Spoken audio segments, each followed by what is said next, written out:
Once you've taken your Bluetooth printer out of the box, the first thing that you're going to need to do is to double check that it is actually a Bluetooth printer. Quickly take off the cover panel here and the foot panel here, and you'll reveal a sticker with a Bluetooth logo on it. This will confirm the printer is indeed a Bluetooth printer.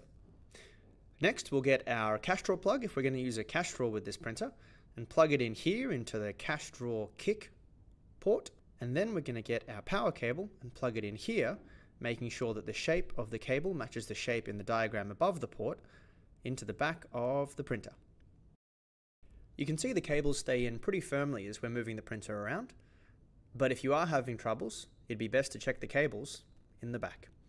The next thing that we're going to decide on is what orientation you'd like your printer to print in. This foot panel here can either go on the top or the back of the printer, enabling it to spit dockets out the front or out the top. Putting the panel with the feet over the Bluetooth sticker means that your printer will print out the front. This is really great if you want to house your printer underneath a bench or up high. The second orientation that we have an option is to put this foot panel on the side of the printer with the ports on it, or the bottom of the printer. This means your printer will print out the top, as you can see here.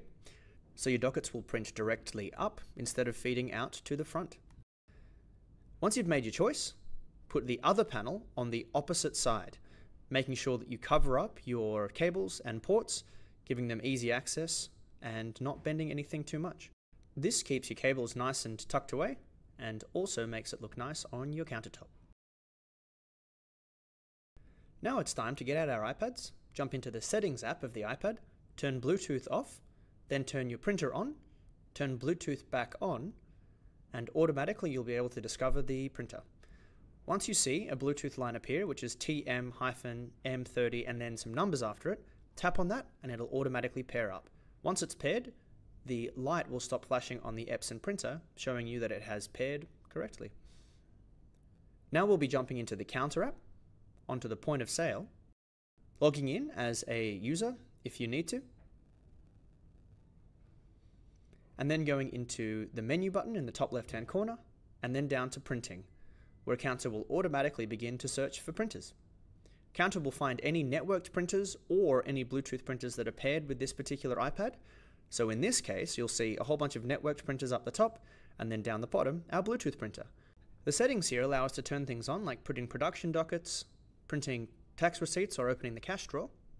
If we press test, our Epson printer will automatically print out our text dockets for anything that we've asked it to do. So you can see here, we've got a test for printer connected successful, as well as receipt and production connected. Now we can save and close those settings and head back to the point of sale for some more practical tests. We're going to print a subtotal for a coffee order, so we'll enter in our piccolo here with skim milk and 2 sugars, tap on the receipt options button, and then tap on reprint, which will print us a subtotal. You can see here we've got our subtotal with all the tax information. Great for table service if you want to put it on a table.